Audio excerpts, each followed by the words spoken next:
Hey everyone, welcome to the Summer Rewind edition of the ThinkEnergy podcast. While we recharge our batteries during these lazy, hazy days of summer, we're bringing back some blasts from our podcast past. We'll be reintroducing some of the most popular interviews that garnered a lot of attention and interest. Perhaps not a coincidence, but they're all focused on the future of the energy sector with themes like renewable energy, green innovation, and being eco-conscious. So I hope you truly enjoy our Summer Rewind edition. In the meantime, have a happy summer, and we'll be back September 6th to kick off another exciting season of the ThinkEnergy podcast. I'm Dan Sege from Hydro Ottawa, and I'll be hosting the ThinkEnergy podcast. So here's today's big question. Are you looking to better understand the fast-changing world of energy? Join me every 2 weeks and get a unique perspective from industry leaders as we deep dive and discuss some of the coolest trends, emerging technologies, and latest innovations that drive the energy sector. So stay tuned as we explore some traditional and some quirky facets of this industry. This is the ThinkEnergy podcast. Hey everyone, welcome back to the ThinkEnergy podcast. Dorothy said it best, there's no place like home.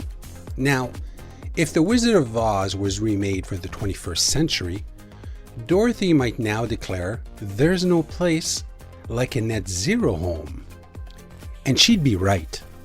But would she need the wizard to grant her wish for a net zero home, or would Dorothy be able to afford one on her own?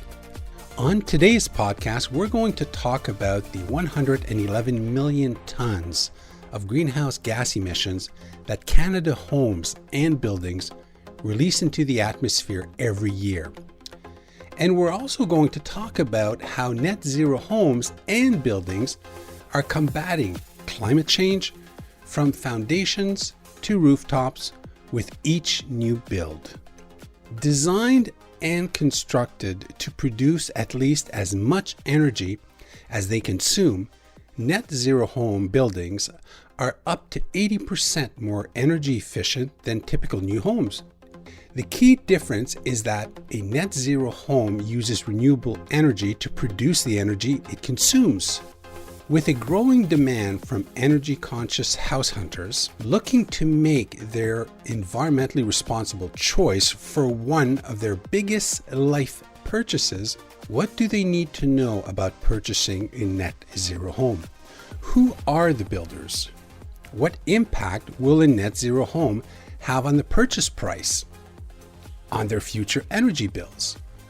What renewable energy system is the best option? Or their government subsidies or incentives?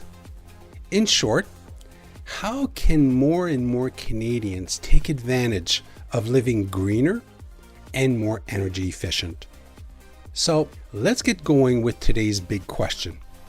Is there a real movement whereby net zero homes will become the new standard in the next decade? And what will it take for the industry to get there? Joining us to shed some light on net zero homes is the Chief Executive Officer of the Canadian Home Builders Association, Mr. Kevin Lee. Kevin, would you mind giving us a brief description of your background, what the Canadian Home Builders Association does, and why you think net zero homes and buildings are the future? Well, my background is that I am an engineer with a master's in architecture, and I've worked in the housing field my entire career. I ran my own consulting business for about 11 years in energy efficient housing construction and research and development. I also worked for the federal government for several years, running housing, buildings, and communities research and development programs, as well as doing running programming like the R2000 program, the EnerGuide rating system for homes program, the Eco Energy Retrofit Homes program. So big background in that. And I've been the Chief Executive Officer at the Canadian Home Builders Association for the past 7 years. And at CHBA, as we call it. We represent builders and renovators and developers all across Canada, as well as the suppliers and trades and services that support residential construction. And we work together to improve the performance of houses, improve the relations with governments to help. One of the big things we really push is housing affordability and making sure people can afford to buy new homes as well as afford to rent the homes. And there are obviously lots of challenges these days with the cost of housing. So we spend a lot of time on that. And we do have a net zero energy housing council that does work on net zero energy homes and advancing that. We have a labeling program where we have labeled close to 400 houses across the country now over the past few years. And in terms of the future, with respect to net zero, we've always, as an industry and as an association, been leaders in energy efficiency. We do incredibly well advancing the performance. Houses today are, more than 50% better than they were 25 years ago. Sometimes I hear people say, "Oh, they sure don't build houses like they used to which I would always respond, well, thank goodness. We continue to do better, and that's nowhere is that more true than in terms of energy efficiency. How far we're able to go with respect to net zero and on what kind of timeline, I would suggest is very much a function of costing and affordability, because investing in net zero home is a great way to invest your money in your home, and there's a lot of benefits. But it's still not cheap. It definitely costs a little bit more.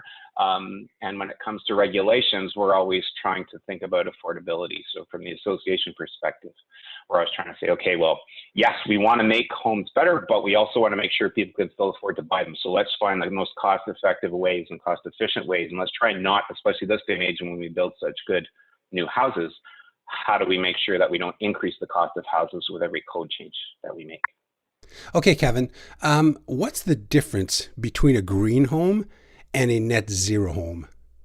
Well, when we talk about net zero or net zero energy homes, you're talking about a house that produces as much energy as it needs over the course of the year to sort of net out at zero. And certainly in Canada, with our cold climate, you can expect that in the winter, you're probably going to be using some energy more so than you're able to generate. But on other times when you don't need as much energy, typically in our programs is through solar energy, you're able to create surplus energy that you're able to feed back into the grid and net out at zero. So that's a net zero energy home. A green home tends to encompass many other things that will almost always encapsulate energy efficiency, but it'll also look at things like green environmental products, especially, different roofing materials, that kind of thing. So green tends to encompass a little bit more than net zero. And while in our case, in our program, we really focus on the energy efficiency piece. There are, builders do add a lot of other special features to homes that would be green, but the big difference is the green is more about the broader environmental, whereas our net zero work is very focused on the energy efficiency. When building or renovating to net zero standards, what are the key considerations you should start with? Are we talking everything from walls, ventilation, foundation, windows, and more? Oh, absolutely. I mean, certainly when you're driving to get down to basically using close to zero energy, you have to look at everything that uses energy and that can, save energy and be efficient with energy. So every element of the home, as you said, walls, ceilings, foundations, windows, mechanical systems, hugely important. So you have to look at all of it. And where do you start?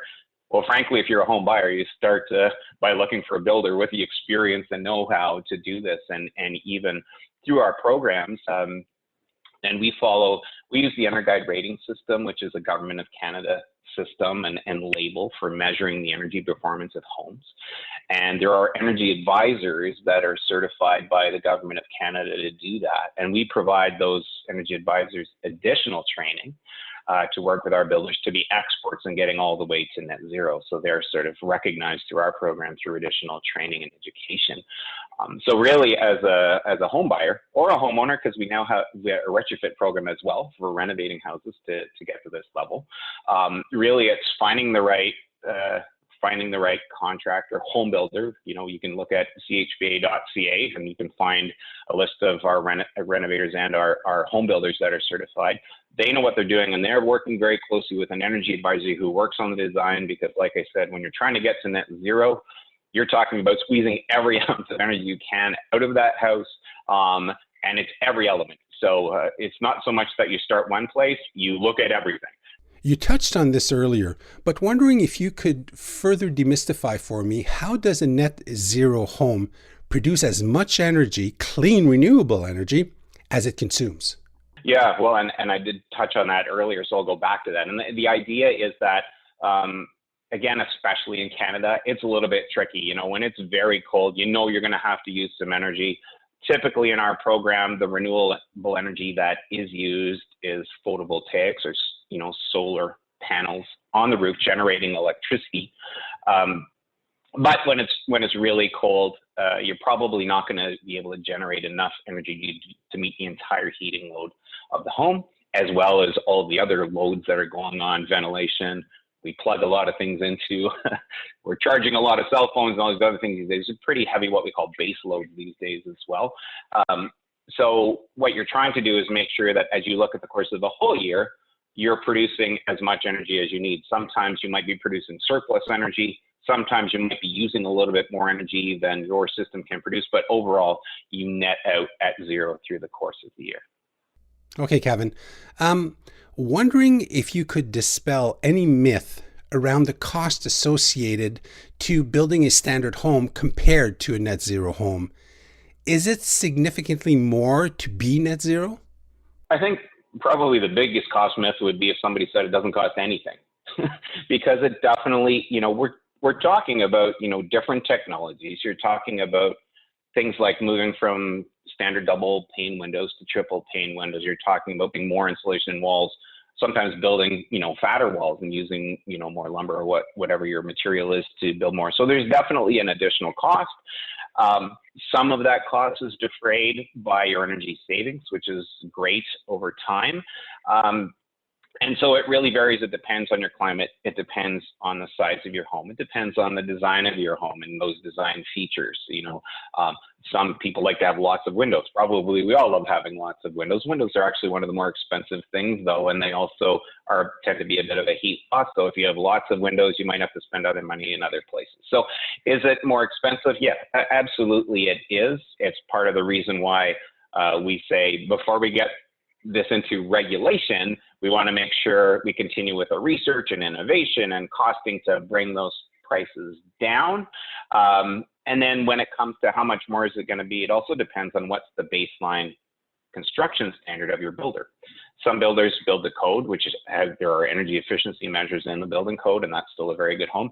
Others build to levels like the Energy Star program, which is a little bit higher. So your jump from Energy Star to net zero or net zero ready is a little bit less. So that's not a very direct answer, because it really varies, and you can't say it's 5%, 10%, et cetera. It really depends. But it's definitely a great investment. And for people who are looking to stay in their home a long time, are conscious about climate change and the environment, want a more comfortable home. There's a nice thing about a triple glazed window, just as an example, as you sit beside it, there's practically no condensation. You're very comfortable sitting there in this short sleeve shirt in the winter. So a lot of good reasons to choose to invest your money that way. And it really comes down to working with your builders to figure out, what those costs are going to be. Is there a net zero movement in Canada? Is it in the response to climate change science now showing that in order to have a real impact on carbon emissions, reducing isn't enough? We essentially have to neutralize our environmental footprint. I think that the energy efficiency movement has been going on in Canada for a long time, and we've developed our R2000 program back in the 1980s in response to the oil crisis prior to that, and then as climate change and environmental concerns have grown and grown, there's been a constant movement of improved energy efficiency and energy performance of houses. And net zero is really that ultimate goal. And as concerns about climate change continue to escalate, obviously, every sector of the economy needs to do its part to get there. And homes are a big part of that. I will say that we can definitely get to net zero from every house in Canada built that way at some point. As I said, it's really about at what point are we able to do that where it's not making it too expensive for homeowners. And the other really critical thing when you're talking about climate change and GHG emissions from housing, it's very much the existing housing stock that's really critical. The new houses are very efficient. We can make them more efficient. The returns are diminishing a little bit, though. The more energy efficient you make it, the less you get in terms of savings over time. But the existing housing stock, and especially the older housing stock, is so critically important. And that's why we've added renovation to our program. And we always recommend to government things like there should be a home renovation tax credit for energy efficiency so that people in their existing homes can improve them, and we can help defray the cost of that. Kevin, we've covered renovations and new builds. What about apartments and condos? Are they a challenge or an opportunity? Well, with every challenge, of course, there is an opportunity. So a little bit of both for sure. We can, again, the technology is there. It's a little trickier with big buildings because you tend to have more units in them and not as much surface area, especially for renewables. You need a certain amount of surface area on the roof for photovoltaics and the solar systems that would go on them. They also tend to have a lot of glazing windows. People like to have, their exposed walls to be all glass if they could have it in many cases. And that glazing is often a weak spot in energy efficiency. It looks great, but it tends to be not as efficient as a nice thick wall with lots of insulation. But the technology exists. It really comes down to the cost, and also potentially on those types of systems, you might have to have your renewables offsite, or you might be looking at, well, can we draw renewable energy from another place rather than trying to be generating it all with the building itself.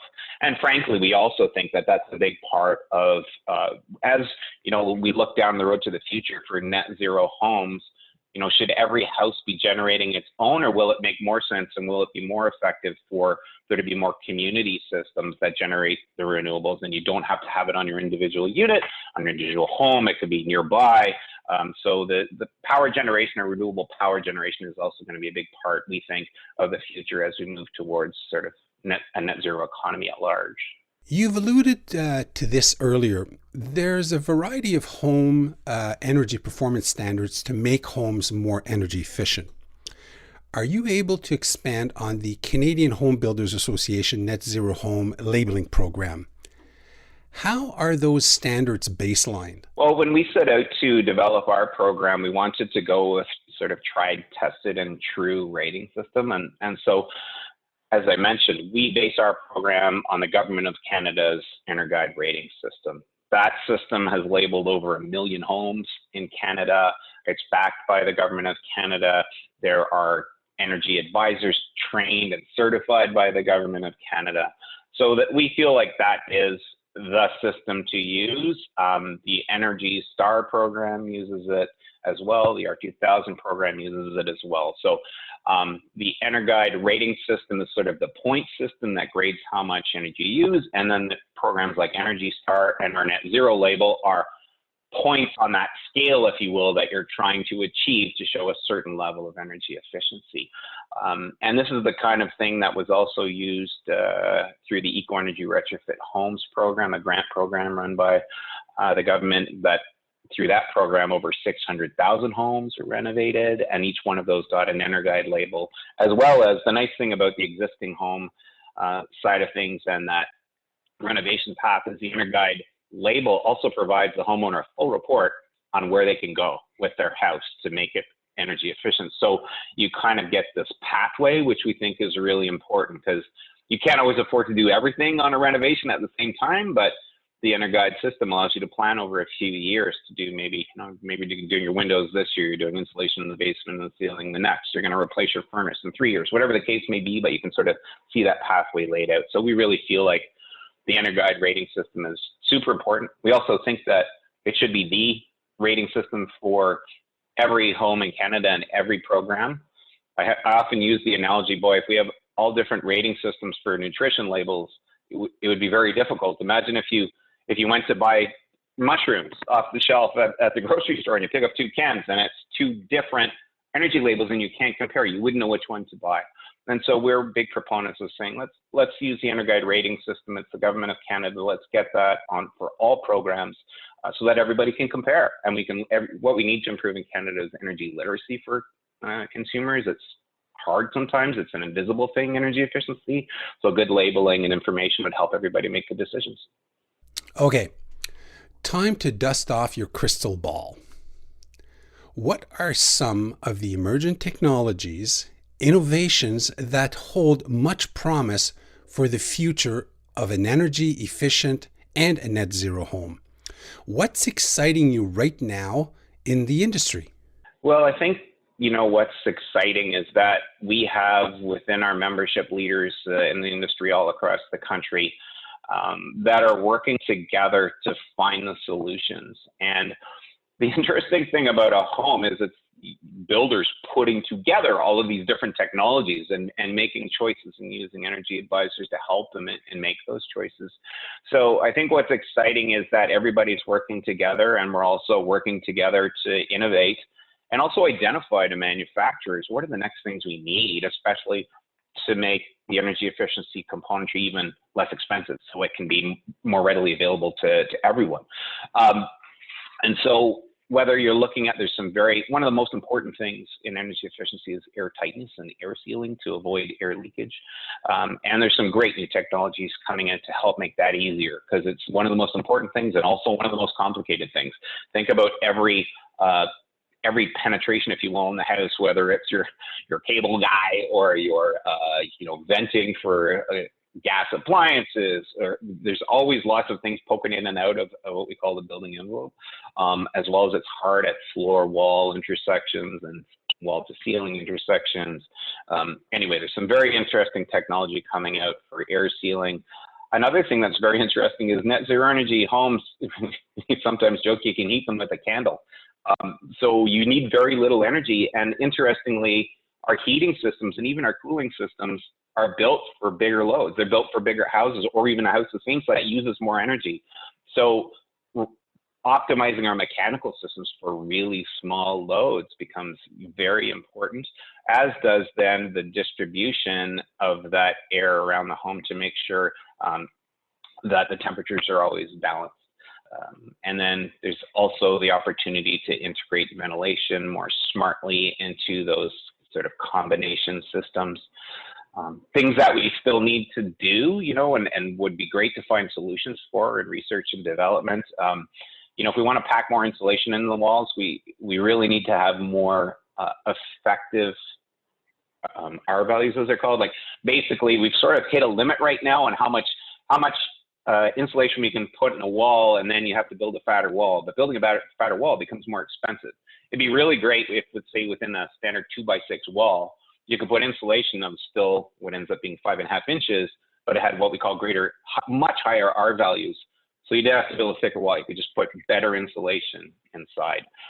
So those are some of the directions that we're headed and looking for. We have very good technology to build the stuff right now, but we're constantly innovating, and we know we need more research and development to work together with. And the government's always been a big supporter of that in housing, because our industry is made of a lot of small organizations. We don't have the Fords and the Mercedes and that of the world that have big R&D shops themselves. So collaborating with government to find these solutions that are more affordable is going to be really important as we move to do more and more of these over time. Kevin, let's take this from R&D to behaviors. What kind of lifestyle changes are required with a net zero home? Well, I think the great thing about energy efficient homes is they tend to not require any lifestyle change. Energy efficiency is about being more efficient using technology and construction techniques so that you can live in your home and enjoy it. I always draw the distinction between energy efficiency and energy conservation. Energy conservation is take a shorter shower, turn down the thermostat and wear a sweater. That's conserving energy. Energy efficiency is about using technology to make sure that you can still do the things that you like to do, but the house is energy efficient in the first place. Now, lots of people who buy a net zero home are very energy conscious and environmentally conscious as well. So they'll probably elect to do lots of other things. They're probably very avid recyclers and composters, and maybe they will turn down the thermostat just because they want to save even more energy. But the nice thing about energy efficiency and net zero homes is sometimes you can't even tell that it's an energy efficient home other than maybe, wow, this is a lot more comfortable than the other house. There's no drafts. I can sit beside my windows and I feel really great. There's a lot of benefits and lifestyle benefits, but you typically don't require lifestyle changes. Despite demand for greener homes, the majority of homes built in Canada continue to be built to a minimum standard. Why is there a disconnect between housing desires and what is actually constructed? Will we see a time where building codes could force all new housing to meet the net zero standard? What does the future look like? Well, I think we need to be a little bit careful when we say there's a disconnect between code and what people want, because you also have to add in what people are willing to pay for. So there are a lot. So for example, we already have, our net zero program, and the Energy Star program has existed for a long time now and is quite successful. But as we've talked about all through this, it's a little bit more expensive to build to these standards. And so people have a choice, and they often choose, and I've spent my whole career working in energy efficiency, and sometimes it's been frustrating because homeowners rightly have the choice. What do they want? Do they want a hot tub? Do they want granite countertops? Do they want more space? Do they want to pay more to live closer to town, or do they want to live a little further away from town where it might be cheaper? And then on top of that, you got to say, okay, and do you want a more energy efficient house? It'll cost more, and you're sort of doing these trade-offs within your budget. It's why we're so keen on making sure that energy efficiency standards are also married to technology that makes it not more expensive, so that people don't have to make that choice. And in terms of today's minimum requirements through the building code, they're actually very good, and they continue to improve, and they're much higher than they were years ago. So when will the code end up being net zero? Well, we would suggest that should be at a time when you're not causing affordability challenges for Canadians, especially for first-time home buyers, that of course you have to build to code. Social housing, even social housing, ask a social housing provider why they're not building to Energy Star net zero standards, and the reason is because it's very expensive for them, and they're more important for them is just to put roofs over people's houses, and so it's that trade-off that's happening right now, and it's why we're really pushing for advancements in technology so that it's not more expensive, so that we can, when the regulation comes, we're not causing affordability challenges. So we can get there. It's just a question of when. So until net zero homes become the standard, what are some simple things that people can do to improve on to make their existing home more energy efficient? Well, the first thing I would say is, think of it holistically. And there are various programs that will supplement the cost of having an energy advisor come by. But really, the best thing is to have an Energuide rating system evaluation of your home, and that'll give you the big picture. Sometimes people think, for example, that I should replace my windows. And usually you're replacing windows because the steel's shot at that point and they're starting to get milky and there's some condensation or whatever. And it's time. Or maybe you have wood windows and there's been condensation and the paint's chipping and you're like, I need to get new windows. Turns out that if you ask an energy advisor to come in and do an energy analysis, he or she'll probably tell you that you can do that, and you should. Like, you'll get good enjoyment out of that. But for a fraction of the cost, you can actually just go and blow a bunch of cellulose insulation in your attic, and you'll save twice as much energy. And so, looking at the insulation is a big thing, but I would start with an energy assessment to have somebody come in and tell you all the things you can do. But there's air sealing's really important. Insulation in the attic tends to be cheap. You go up through the attic hatch, blow insulation, you're good. Obviously, insulating your basement is a good one to do. It's usually accessible if you have an unfinished basement and does have the benefit of all that improved comfort. Obviously, if you have old mechanical systems, an old furnace, an old water heater, replacing those tends to be a really good move as well.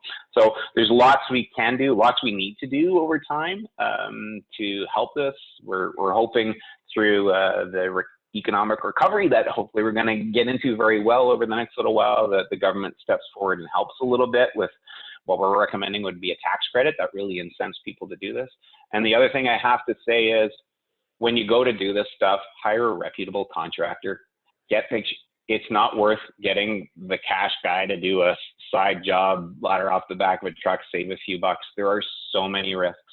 So we have a whole Get It in Writing program that we promote. If you go on our CHBA website, it just talks about the pitfalls of not getting a contract, not getting receipts, not getting warranty, all the things that we should all do with your house. Is probably the biggest investment you'll ever make in your lifetime. Let's make sure we take care of that and protect ourselves. So just hire a reputable contractor. And if you're looking for that list, you can go on our website at chba.ca, and we list our members all across the country. So Kevin, I really think this is worth repeating.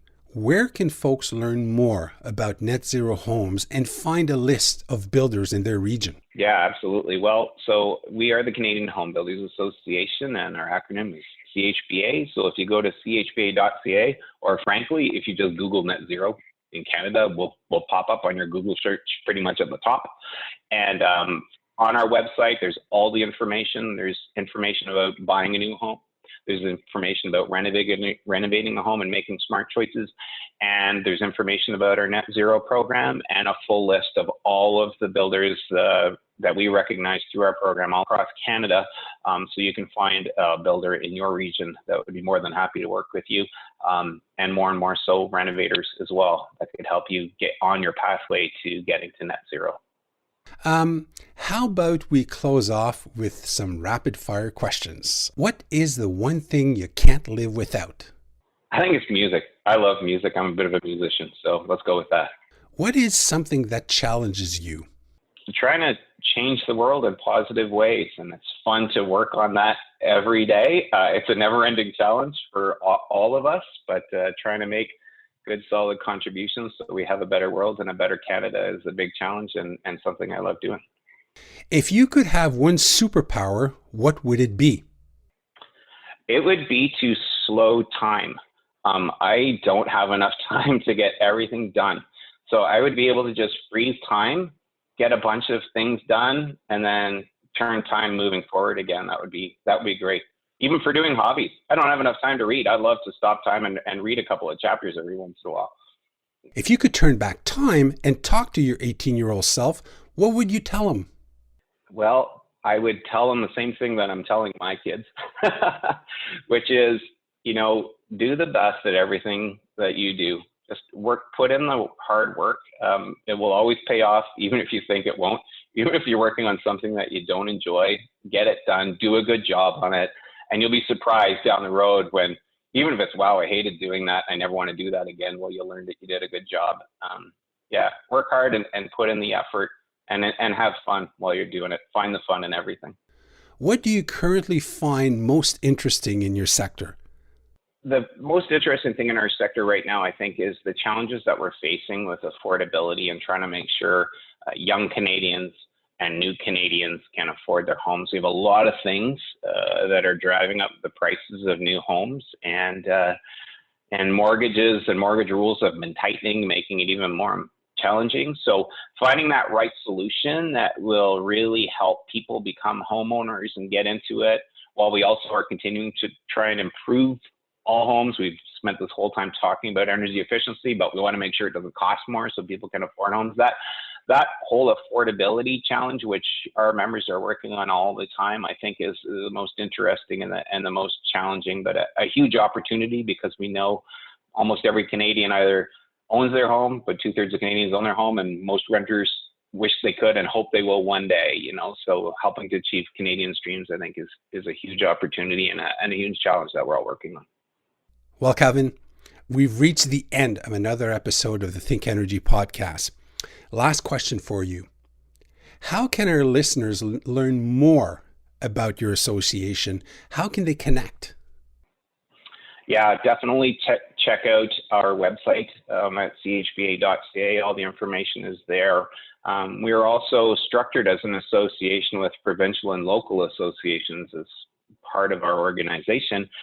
So we have local associations all across Canada and pretty much every urban center. And so that's another place that you can connect very locally with the members of our organization that can help you with your housing dreams. Again, Kevin, thank you very much for joining me today. I hope you had a lot of fun. Cheers. Thank you for joining us today. I truly hope you enjoyed this episode of the ThinkEnergy podcast. For past episodes, make sure you visit our website, hydroottawa.com/podcasts. Lastly, if you found value in this podcast, be sure to subscribe. Anyway, this podcast is a wrap. Cheers, everyone.